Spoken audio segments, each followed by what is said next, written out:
사랑하는 기쁨의 교회 성도 여러분, 안녕하세요. 오늘은 다 같이 예레미야 12장 7절에서 17절의 말씀을 함께 묵상하도록 하겠습니다. 내가 내 집을 버리며 내 소유를 내던져 내 마음으로 사랑하는 것을 그 원수의 손에 넘겼나니 내 소유가 숲속의 사자같이 되어서 나를 향하여 그 소리를 내므로 내가 그를 미워하였음이로라. 내 소유가 내게 대하여는 문이 있는 매가 아니냐. 매들이 그것을 애워싸지 아니하느냐. 너희는 가서 들짐승들을 모아다가 그것을 삼키게 하라. 많은 목자가 내 포도원을 헐며 내 몫을 짓밟아서 내가 기뻐하는 땅을 황무지로 만들었도다. 그들이 이를 황폐하게 하였으므로 그 황무지가 나를 향하여 슬퍼하는도다. 온 땅이 황폐함은 이를 마음에 두는 자가 없음이로다. 파괴하는 자들이 광야의 모든 벗은 산 위에 이르렀고 여호와의 칼이 땅 이 끝에서 저 끝까지 삼키니 모든 육체가 평안하지 못하도다. 우리가 밀을 심어도 가시를 거두며 수고하여도 소득이 없은즉 그 소산으로 말미암아 스스로 수치를 당하리니 이는 여호와의 분노로 말미암음이니라. 내가 내 백성 이스라엘에게 기업으로 준 소유에 손을 대는 나의 모든 악한 이웃에 대하여 여호와께서 이와 같이 말씀하시니라. 보라, 내가 그들을 그 땅에서 뽑아버리겠고 유다 집을 그들 가운데서 뽑아내리라. 내가 그들을 뽑아낸 후에 내가 돌이켜 그들을 불쌍히 여겨서 각 사람을 그들의 기업으로 각 사람을 그 땅으로 다시 인도하리니 그들이 내 백성의 도를 부지런히 배우며 살아있는 여호와라는 내 이름으로 맹세하기를 자기들이 내 백성을 가르쳐 바알로 맹세하게 한 것 같이 하면 그들이 내 백성 가운데에 세움을 입으려니와 그들이 순종하지 아니하면 내가 반드시 그 나라를 뽑아 멸하리라. 여호와의 말씀이니라. 아멘. 계속해서 우리가 아침마다 예레미야 말씀을 함께 묵상하고 있습니다. 지난 말씀에서 우리는 계속되는 유다의 우상 숭배로 인해 하나님께서 그들을 심판하시기로 결단하셨음을 함께 나누었습니다. 하나님께서는 유다를 향해 이제 짐을 꾸리라 라고 명령하십니다. 하나님께서 그들에게 주셨던 약속의 땅을 이제 그들이 더 이상 소유할 수 없게 된 것입니다. 유다를 향한 맹렬한 심판 가운데 오늘 말씀에서 하나님께서는 유다를 향해 버림과 세움의 기준에 대해 말씀해 주십니다. 하나님은 어떠한 자들을 버리시고 어떠한 자들을 세우시는가? 그것에 관한 말씀이 바로 오늘 예레미야 12장 7절에서 17절의 말씀 가운데 기록되어져 있는 것입니다. 하나님께서는 예루살렘 성전을 그리고 유다 백성을 내 집으로 내 산업으로 여기셨습니다. 그리고 그들을 내 마음에 사랑하는 것으로 여기셨죠. 이스라엘 백성을 택하신 그 순간부터 하나님께서는 그들을 품으셨고 그들에게 한없는 긍휼을 베푸셨습니다. 그런데 유다 백성들이 그 사랑에 대해 어떻게 반응하고 있습니까? 유다 백성들은 험한 산의 사자처럼 하나님을 향하여 거칠게 소리를 지르며 악을 행하고 있습니다. 결국 하나님께서는 그들을 심판하시기로 작정하셨고 그들보다 더 사나운 매와 맹수들의 손에 그들을 넘기셨습니다. 하나님께서는 오늘 말씀 가운데 유다가 스스로 문이 있는 매가 되었다라고 말씀하시죠. 문이 있는 매가 되었다. 이 문이 있는 매가 되었다라는 것은 이스라엘 스스로가 공격받는 대상이 되었다라는 것입니다.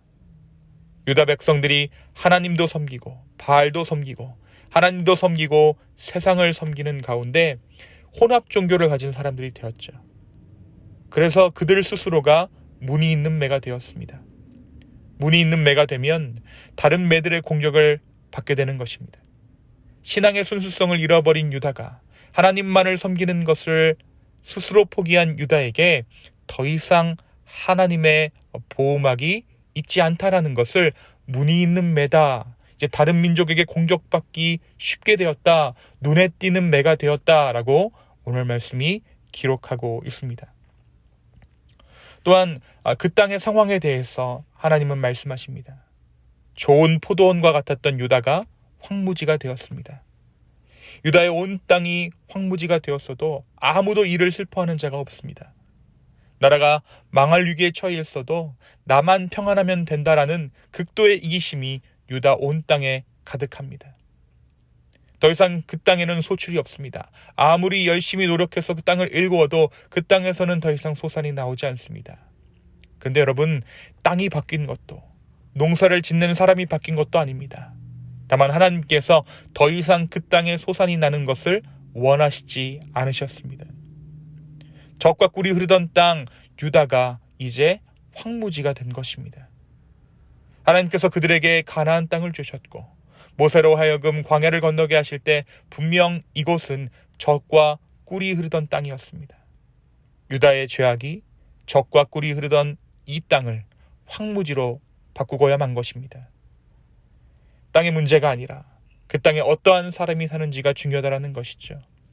그 땅이 젖과 꿀이 흐르는 땅이 될 것인지 아니면 아무런 소산을 낼 수 없는 저주의 땅이 될 것인지는 그 땅에 사는 사람이 어떠한 삶을 사는가에 따라 그 여부가 결정된다는 것을 오늘 말씀이 이야기하고 있습니다. 축복과 저주의 기준이, 택함과 버림의 기준이 오직 주님께 있음을 오늘 말씀은 말하고 있는 것입니다. 그리고 나서 이제 하나님께서는 예레미야 선지자를 통해 돌아오라고 말씀하고 계세요. 너희가 다시 내게 돌아오면 내가 너희를 통해 이 나라를 다시 세우겠다라고 약속의 말씀을 잊지 않으십니다. 하나님께서 너희가 지금 바알을 섬기는 것처럼 나를 섬기면 내가 너희를 반드시 세우겠다. 버렸던 너희를 다시 세우겠다라고 오늘 말씀 가운데 약속하고 계신 것입니다. 사랑하는 성도 여러분, 오늘 말씀은 우리에게 무엇을 말해주고 있습니까? 먼저 오늘 말씀은 이스라엘이 스스로 문이 있는 매가 되었다라고 증언합니다. 하나님께서는 이스라엘을 철저하게 보호하셨습니다. 역사적으로 보았을 때 이스라엘 주변에 강대국들이 항상 있어 왔지만 이스라엘은 그들에게 조금도 상하지 않았습니다. 하나님께서 그들을 보호하셨던 것이죠. 유다가 강한 군사력으로 그들을 스스로 구원했던 것이 아니라 전능하신 하나님의 손이 그들을 보호했던 것입니다. 하지만 그렇게 하나님의 보호를 받았던 유다가 하나님의 손길을 거부하게 이릅니다. 하나님의 용사로 부름받았던 유다의 사자들이 오히려 사자처럼 하나님을 대적합니다. 이것은 하나님의 뜻이 아니었습니다. 유다 스스로가 그렇게 되기를 자처했던 것이죠. 결국 유다는 스스로 문이 있는 매가 됩니다. 눈에 띄는 존재가 되어 다른 나라들의 먹잇감으로 전락했습니다. 하나님께서 더 이상 그들을 보호하시지 않으시는 것입니다. 우리가 죄를 범하는 사람들을 유심히 관찰하면 그들의 삶이 위태해 보이는 것을 발견합니다. 위험천만한데 점점 스스로가 자신을 위험한 상황 가운데 스스로를 갖다 놓는 것을 자처합니다. 죄의 먹잇감이 되어버리는 것이죠. 우리는 주변에서 이러한 삶을 종종 발견합니다. 위험한데 스스로가 그것을 위험하다고 생각하지 않는 거예요. 사랑하는 성도 여러분, 주 안에 있는 것이 자유를 억압한다고 생각하지만 그렇지 않습니다. 오히려 우리는 주 안에서 평안을 누리고 자유를 누립니다. 하나님의 보호 안에서 우리는 진정한 자유를 누립니다. 사탄은 우리에게 종교의 껍데기를 거두고 자유롭게 살라고 우리를 종종 유혹합니다. 하지만 그것은 사탄의 기만입니다. 우리가 종종 종교의 껍데기라고 생각하는 그것들이 우리를 보호하는 보호막이 되는 것입니다. 오늘 우리를 보호하시고 피난처가 되어주시는 그 주님을 다시 한번 발견할 수 있는 은혜의 하루 되기를 소망합니다. 종종 우리의 마음 가운데 내가 너무 율법적으로 하나님을 믿고 있나 라는 생각이 들어올 때가 있어요. 물론 그럴 수 있습니다. 하지만 내가 율법적으로 믿는 그 믿음이 오히려 나를 보호합니다. 그것은 종교의 껍데기가 아니라 하나님께서 우리를 보호하시는 보호막과도 같기 때문입니다. 그 안에서 우리는 진정한 생명 되신 예수 그리스도의 복음을 만나게 되고 그 안에서 우리는 더 이상 종교의 껍데기가 아닌 율법의 껍데기가 아닌 하나님과의 관계로 들어가게 되는 것이죠. 율법적인 신앙생활이 아니라 그 율법 가운데 예수님과 진정 관계하는 법을 배우게 되는 것입니다. 오늘 우리를 보호하시고 피난처가 되어주시는 그 주님을 다시 한번 발견할 수 있는 은혜의 하루 되기를 예수님의 이름으로 축원합니다. 또한 오늘 말씀에서 우리는 소산을 거두는 것은 땅이 얼마나 비옥한가, 그것의 문제가 아니라 어떠한 사람이 농사를 짓는가에 대한 문제에 대해 그러한 문제다라는 것에 대해서 생각하게 합니다. 우리는 종종 우리의 삶 가운데 열매가 없으면 타고 태어난 무언가를 핑계 삼습니다. 말씀으로 치면 땅이 문제라는 것입니다. 하지만 오늘 말씀은 우리에게 땅이 문제가 아니라 삶이 문제라고 말씀하세요. 그 땅에서 소산을 내시는 유일한 분, 오직 우리 주님께서 우리의 삶의 모양에 따라 우리의 인생에 합당한 열매를 맺게 하시는 것입니다. 오늘 우리가 하나님 앞에서 풍성한 열매를 기대하기에 올바른 삶을 살고 있는지 돌아볼 수 있는 하루가 되었으면 좋겠습니다. 나는 포도나무요 너희는 가지니 저가 내 안에 내가 저 안에 있으면 이 사람은 과실을 많이 맺나니 나를 떠나서는 너희가 아무것도 할 수 없음이라. 그렇게 말씀하신 예수님의 말씀을 기억하면서 우리 인생 가운데 귀한 소산을 주 안에서 거두는 저와 여러분 되기를 예수님의 이름으로 축원합니다. 이 시간 함께 기도하시겠습니다. 주님, 오늘 말씀 가운데 하나님 약속의 말씀을 허락하여 주시니 감사합니다. 주님, 우리 스스로가 하나님의 말씀을 하나님을 따라 사는 것을 떠나 정말 보호막을 벗어버리고 위험천만한 삶 가운데 놓이는 것이 아니라 주의 날개 아래, 주의 전능자의 그늘 아래 살아가기를 소망합니다.